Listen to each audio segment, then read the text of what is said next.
¿Cómo se elaboró ese catálogo y qué ha pasado con él?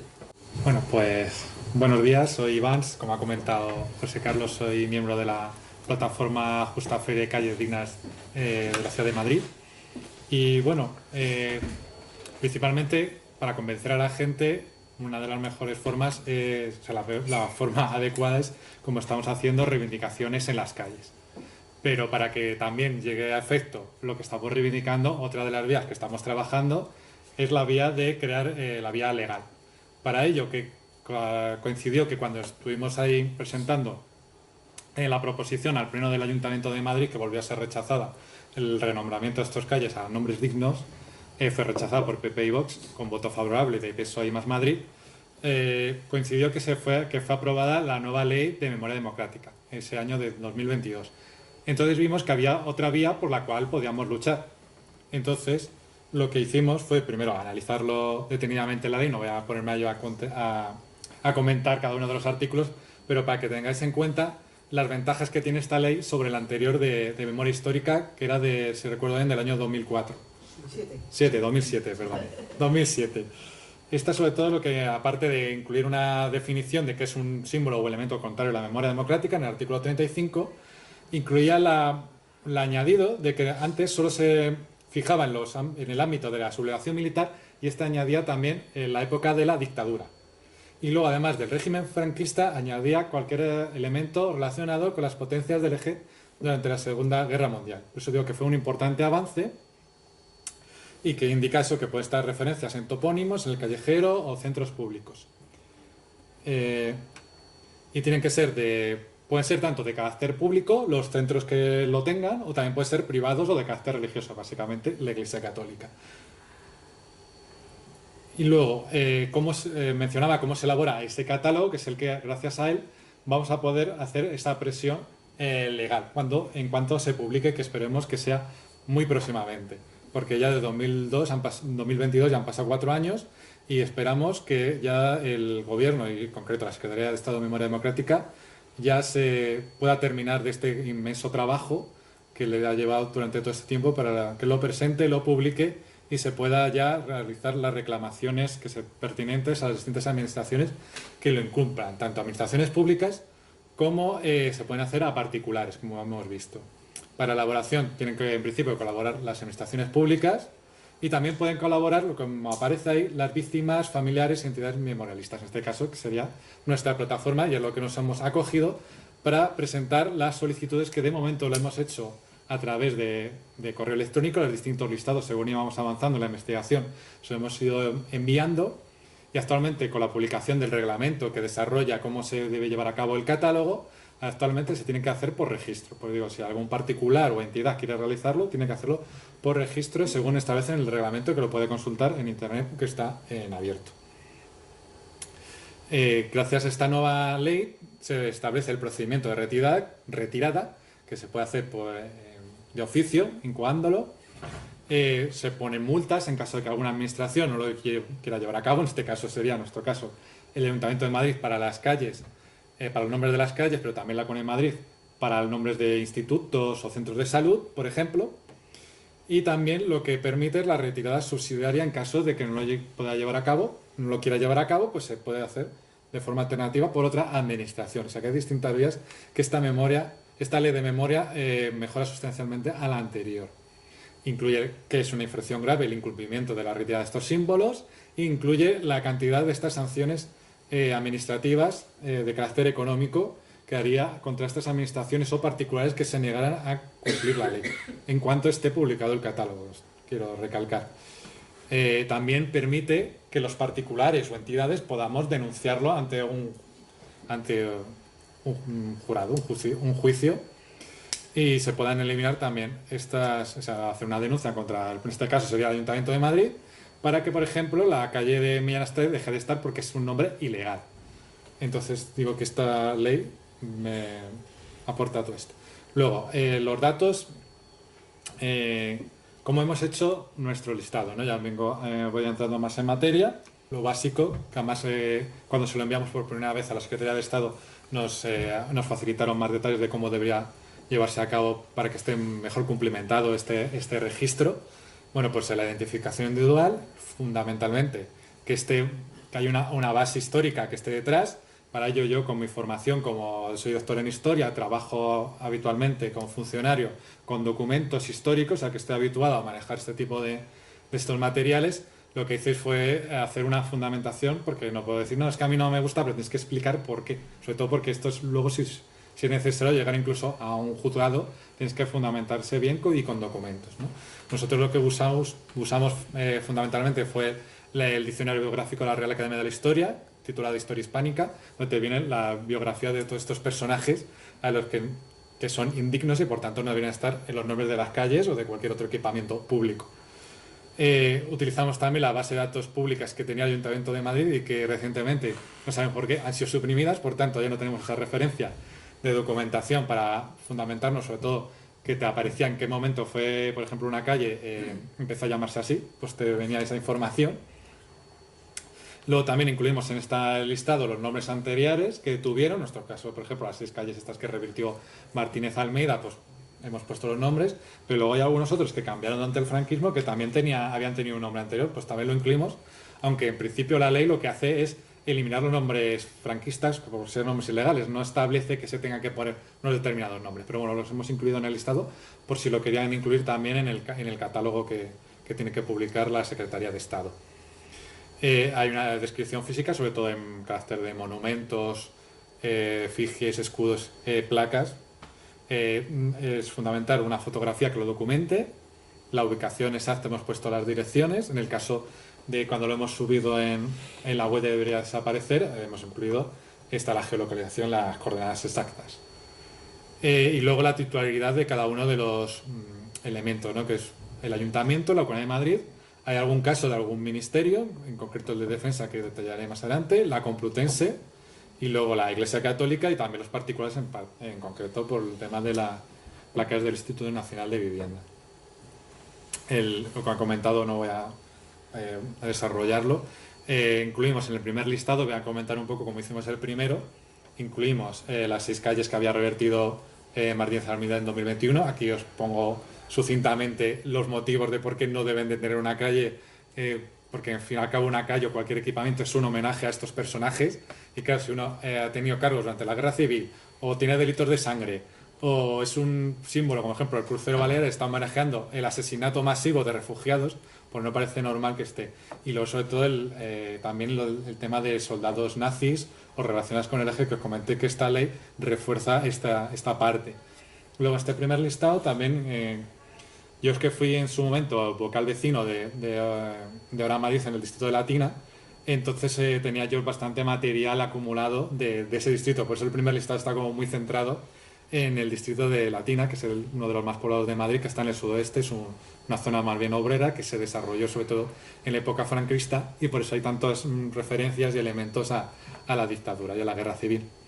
Entonces incluimos también en este primer listado unas calles que fueron aprobadas en el Distrito de Latina en el 2018, que fue resultado de una negociación que hizo Ahora Madrid el Distrito de Latina con el PSOE, en concreto con la concejal que venía en representación del PSOE, que en esa época era Mar Espinar, y lo hizo también Carlos Sánchez Mato, que era el concejal del distrito en ese periodo, que los aprobamos en la Junta Municipal del Distrito de Latina y luego, al poco tiempo, cuando fue elevado a la concejalía que se ocupaba de esto a nivel central del ayuntamiento, pues Carmena decidió que no se llevaran a cabo estos renombramientos, que decidimos cambiar estas 5 referencias que hacían, porque hay una de ellas que se dijo Garay que hacía referencia a dos calles. Se acordaron los nombres dignos y decimos, bueno, pues incluirlo aprovechando que vamos a hacer el primer listado. Luego incluimos las 300 placas, que es lo que da el grueso de las aportaciones que hacemos a la web debería desaparecer, porque esto es un trabajo que hicimos bastante detallado por gente activista del distrito de Latina, que estaba en lo que entonces eran los foros locales de participación ciudadana del distrito de Latina. Había uno en concreto de memoria histórica y nos repartimos el distrito y fuimos por los distintos barrios buscando todas estas placas. Hicimos un listado pues ingente, ¿no? Con 300 placas. Y lo incluimos también las direcciones.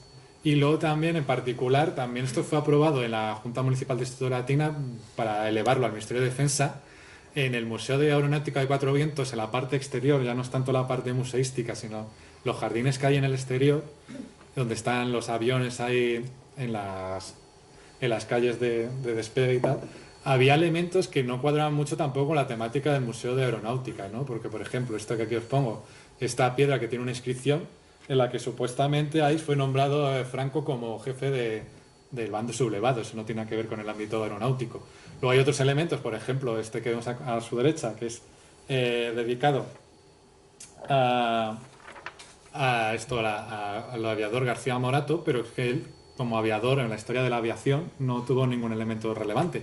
Lo único que tuvo relevante es en que fue partícipe de su sublevación en la guerra civil. Por tanto, tampoco entendemos muy bien que en un museo de aeronáutica esté dedicado a un aviador, que haya elementos dedicados a un aviador que no hizo nada por el desarrollo de la aviación en España. Como por ejemplo, bueno, aquí hay bastantes elementos, incluso una de las placas que fueron de una calle que ahora es Santa Engracia, que fueron revertidas en los años 80, que no sabemos qué hace eso ahí. O bustos y tal. Luego, por ejemplo, Ramón Franco, que es el de la izquierda, a lo mejor sí podría estar ahí, pero tendría que haber una placa explicativa de por qué Ramón Franco sí que tuvo una parte interesante en el desarrollo de la aviación española. O yo que sé, una placa de los caídos, el Capitanaya, que también solo fue relevante en la aviación por ser un sublevado y luchar contra la democracia y derribar aviones de la República. Y luego también extraño que hay dos lápidas dedicadas a aviadores nazis que participaron en la guerra civil y que están ahí apartadas en un rincón ahí en esa zona ajardinada. Y bueno, ya a partir de ahí fuimos elaborando de más listados según íbamos avanzando en la investigación, fundamentalmente provenían de propuestas de otros compañeros de la propia plataforma. También estuvimos revisando propuestas que fueron rechazadas en su momento por el Comisionado de Memoria Histórica del Ayuntamiento de Madrid, que fueron aportadas por las juntas de los dos primeros distritos. Algunas de ellas incluso fueron aprobadas también en pactos entre Ahora Madrid y el PSOE de cada uno de los distritos. Luego se hizo una búsqueda de otros listados que había en Internet con un importante cribado y análisis, porque bueno, había veces que eso era gente que estaba más o menos, o sea, que no estaban muy bien implicados tanto en la guerra civil ni en la dictadura, o sea, que no pusimos a cualquier persona porque tuviese cualquier relación con la dictadura, sino una implicación directa, o sea, que es que esto está analizado desde un punto de vista histórico con profundidad. Luego también utilizamos la propia base de datos del Callejero del Ayuntamiento de Madrid, que fue eliminada, pero por ejemplo metías un nombre y a lo mejor tenía otra calle que desconocías que estaba en la otra punta de Madrid, pues también lo incluimos. Luego el Ayuntamiento de Madrid tiene una página web de patrimonio cultural y paisaje urbano, donde aparecen bastantes monumentos que no deberían estar ahí, que deberían ser retirados o puestos en un museo de la memoria democrática, pero que no deberían estar ahí en la calle y menos aún sin una contextualización o una explicación de qué representan. Y luego, sobre todo también, por último, al incorporar nuestros elementos y símbolos franquistas en la web de la Fundación Jesús Pereda, también encontramos cosas que todavía nosotros no habíamos localizado y también lo incorporamos a nuestro listado y se lo remitimos a la Secretaría de Estado de Memoria Democrática. Y esos son como unos 150, son unos 300 las placas del distrito de Latina y unas 150 del resto que son calles, bueno, ahora vamos a ver. Son vías urbanas, calles, plazas, avenidas, nombres de barrios y colonias vecinales, centros educativos, centros de salud, estaciones de metro, equipamientos deportivos, incluso nombres de polígonos industriales y también nombres de parques y jardines, o sea que abarca bastante. Luego también, ahora voy a hacer un vistazo general, ¿no? De a quiénes están dedicadas estos nombres, ¿no? Existe aún un centro de salud llamado General Fanjul, quitamos la calle en 2017, pero en la propia calle se mantiene un centro de salud que compete a la Comunidad de Madrid, en la que sigue estando el General Fanjul. Luego el General Moscardó, por ejemplo, que tiene, a ver, lo tengo por aquí apuntado, sí, tiene el nombre de un barrio en el distrito de Usera, tiene instalaciones deportivas a su nombre, el Capitán Cortés, que por ejemplo tiene el nombre de un colegio, o el Capitán Blanco Argibay, que tiene el nombre de una calle. Hay bastantes dedicatorias a alcaldes franquistas, porque como quizás sabréis, en los años 40 se unieron bastantes municipios que había alrededor de la ciudad de Madrid, se unieron a esta. Entonces, por eso hay nombres de alcaldes franquistas de la ciudad de Madrid, pero también pues, de otros municipios que se unieron, ¿no? Como Chelbajo, Aravaca, Canillas, Hortaleza, Canillejas, Vallecas y otros más, ¿no? He puesto aquí algunos de ejemplo. Alberto Alcocer, especialmente significativo porque él revirtió nombres que eran democráticos en el año 39-40 y les puso un nombre franquista, ¿no? Por ejemplo, la Gran Vía, le revirtió y le puso el nombre de José Antonio, ¿no? Por poner unos ejemplos. Entonces, que haya una calle dedicada a un tipo que revirtió los nombres democráticos por nombres indignos, pues especialmente sangrante, ¿no? Que tenga todavía una calle en Madrid. Hay calles u otros elementos dedicados a ministros franquistas. Todos estos tienen calles o colonias vecinales. Pues algunos son más de gestión, a lo mejor de industria, ¿no? Hay alguno, pero hay otro de educación que se ocupó, por ejemplo, Valle Martín, que es el tercero, se ocupó de la depuración de todos los profesores. Fraga es el que hizo grandes propagandas a favor de la dictadura, ¿no? Como ministro de Información y Turismo, pero también durante la transición es responsable también de algunos delitos de persecución contra gente que quería que se implantara ya la democracia y los derechos y libertades, ¿no? Que conseguimos gracias a la transición. Durante la transición, pues eso, él estuvo como Ministerio de Gobernación y tratando de que se avanzara lo menos posible en la democracia. Luego hay otros pues, de Asuntos Exteriores, Obras Públicas, algún otro también de Educación. El ministro de Trabajo, Juan Antonio Girón, por ejemplo, tiene una colonia vecinal y fue el que hizo una gran represión también contra los obreros durante la Guerra Civil y en los años subsiguientes. También hay colonias vecinales y calles dedicadas a dirigentes de la Falange. El propio José Antonio tiene todavía una colonia vecinal dedicada a él en la ciudad de Madrid. Hay calles dedicadas también a otros. Fernando Primo de Rivera fue como el dirigente justo después de que Primo de Rivera fuera fusilado por rebelión contra la patria. Bueno, perdón que te interrumpa, pero es que hay un caso muy llamativo. A escasos 5 o 6 metros de la Audiencia Nacional hay una placa enorme que homenajea a donde nació José Antonio Primo de Rivera, ¿no? Además es una paradoja, ¿no? La Audiencia Nacional, y enfrente está su casa y ahí está la placa. Es un alto relieve, de hecho, no es solo una placa, es bastante grande. Sí, tengo una foto y luego la puedo enseñar y lo vemos también si quieres luego en el mapa para que se vea la cercanía que hay en un sitio tan relevante como es la Audiencia Nacional, que esté eso ahí, y además en un edificio que pertenece al Ministerio de Inclusión, o sea, que es del Estado, que podría hacerlo ahora mismo, si quisiera retirarlo y eliminar ese insulto hacia las víctimas, ¿no? de la Falange y de la dictadura.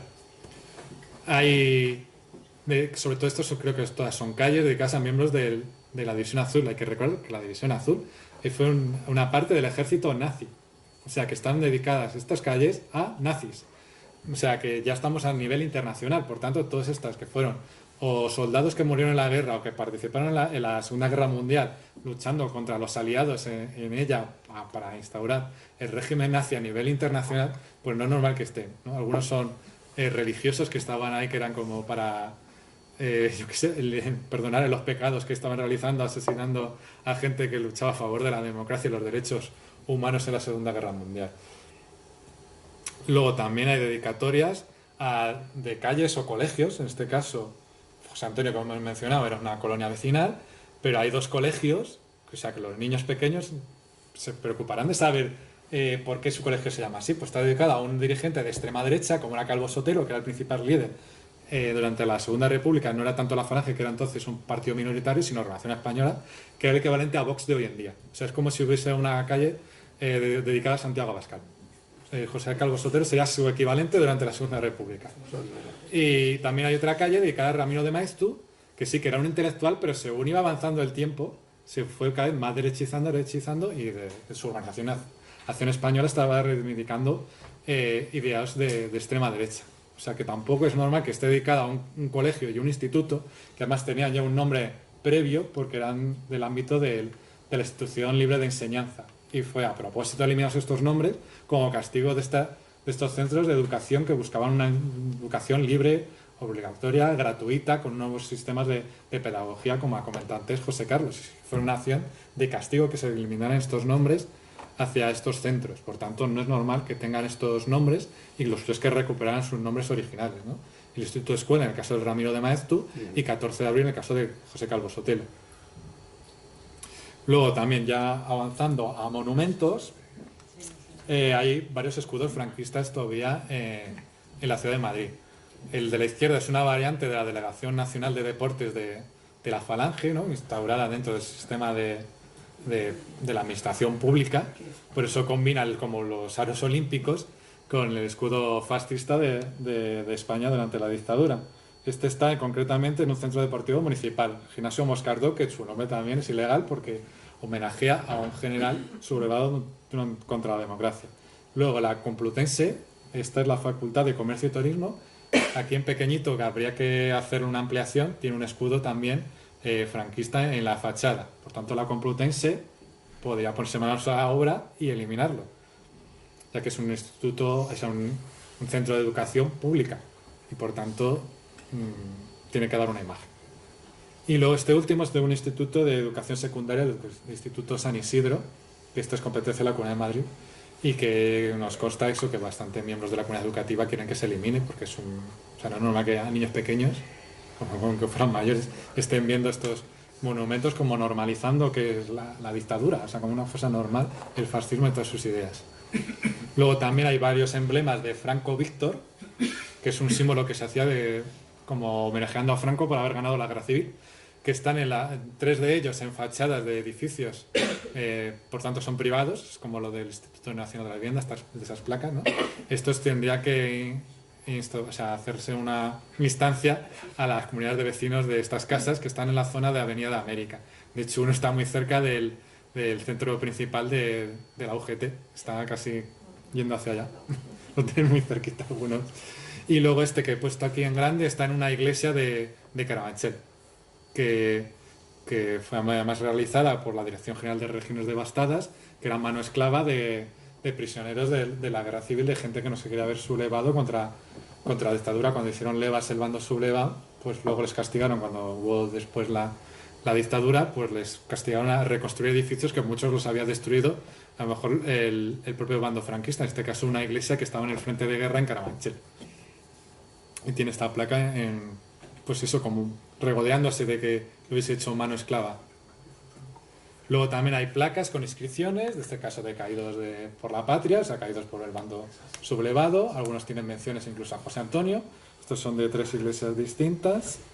La iglesia de San Pedro Apóstol, la iglesia de San Fernando de San Fermín de los Navarros y las iglesias de San Miguel Arcángel de Fuencarral, por poner algunos ejemplos.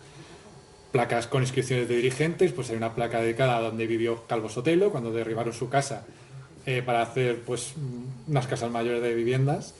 Pusieron esta placa en los años, creo que fueron los años 60. Luego también hay otra placa en homenaje a Carrero Blanco, donde fue asesinado y se le homenajea de esta manera, a pesar de que fue un alto cargo de la dictadura fascista de Francisco Franco. Y luego hay otra placa del hermano de Calvo Sotelo, Luis Calvo Sotelo, que fue teniente alcalde de Chamberí, que fue entonces un municipio independiente. Pues está en la plaza del 2 de mayo, esa placa, y debía también retirarse como cargo municipal de la dictadura. Luego todavía se conservan monumentos de caídos del fascismo. En este caso, el de la izquierda sería en San Martín de la Rosa, el caído de San Martín de la Rosa, que se retiraron algunas placas, pero todavía existe el monumento. Luego a la derecha está el monumento al cuartel de la montaña en las zonas del templo de Devot, que también se eliminaron algunas placas, pero al fin y al cabo el monumento todavía está haciendo memoria y homenaje a esos caídos del fascismo en España. Y por último, el que está ahí abajo, que me parece uno de los casos más sangrantes, está en un cementerio municipal en Aravaca, donde aparece toda esa parafernalia con escudo franquista, el símbolo de la falange. O sea, ahí ni siquiera se han conseguido retirar inscripciones o letreros y otros elementos. Y eso también tendría que retirarse, que es municipal, quiero recalcar. Luego están distintos monumentos, que he hecho una selección. Aquí está el que ha comentado Eduardo, este de aquí, que es el que está en la calle Génova, que como os digo está en el Instituto Social de la Marina, que pertenece al Ministerio de Inclusión Social.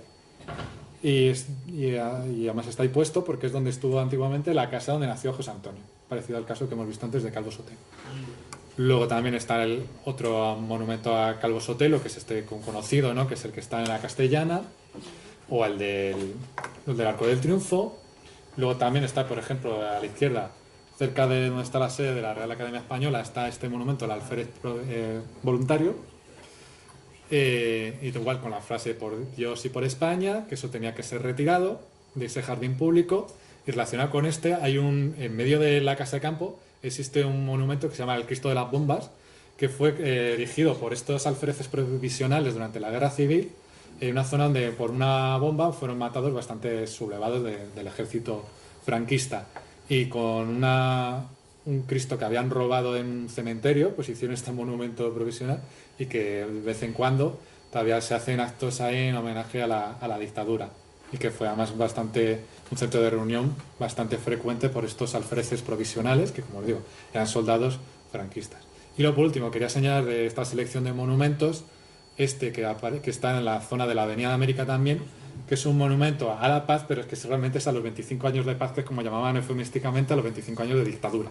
Por tanto, este monumento también debería ser retirado si se quiere llevar a algún museo de la memoria democrática, pero además es que este monumento no es el original, porque el original estaba deteriorado por la erosión de la contaminación o de la intemperie, y este es una réplica que se puso en la época del PP a finales de los años 90, o sea que ni siquiera es el original.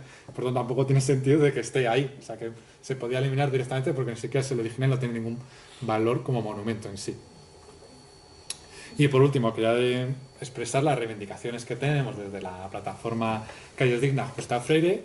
En primer lugar y fundamentalmente, exigimos que al Ayuntamiento de Madrid, la Comunidad de Madrid, los distintos ministerios que hemos visto, la Universidad Complutense de Madrid, la Iglesia Católica y particulares, cumplan la ley. Básicamente, no solo per se que hay que cumplir la ley, es que estamos hablando de derechos humanos y hay que cumplir los derechos humanos. No podemos agraviar a víctimas y a personas que han sufrido la guerra civil y la dictadura, y que sigan estos elementos ahí. Y sobre todo porque tenemos una labor también pedagógica de cara a las generaciones futuras, de que eso no es normal, que no es normal que se homenajee o se considere como algo positivo lo que es la dictadura y estos ideales y valores opuestos a los derechos humanos. Y por último también recalcar que esperemos que ya por fin en breve el Gobierno de España, a través de la Secretaría de Estado de Memoria Democrática, publique el catálogo, es el que nos permite presionar ya realmente a todas estas administraciones que incumplen la ley, y para ello que es eso, que pongan todos los recursos económicos, materiales, sobre todo de personal, para que puedan terminar de elaborar este catálogo y lo puedan aprobar, y ya así hacer las sanciones económicas que mencioné al principio, y también las denuncias judiciales pertinentes que puedan llevar a cabo los distintos colectivos y particulares contra las distintas administraciones que incumplen la ley de memoria democrática. Y por eso digo que a ver si se cumple lo de la verdad, justicia y reparación, que no solo es un lema, sino es una exigencia que merece la pena y que debe ser cumplida, ¿no? Quitar a Millán Astray por ser un golpista y estar participando con un alto cargo durante la Guerra Civil y posteriormente durante la dictadura, y se vuelva a recuperar a la señora Justa Freire, que fue una maestra y hizo unos grandes avances en las misiones de carácter pedagógico y para mejorar, en fin y al cabo, la que da nuestra sociedad con unas nuevas generaciones que pudieran vivir en libertad. Y muchas gracias por vuestra atención. Si queréis podemos ver algún ejemplo de los que hemos estado mencionando en vuestra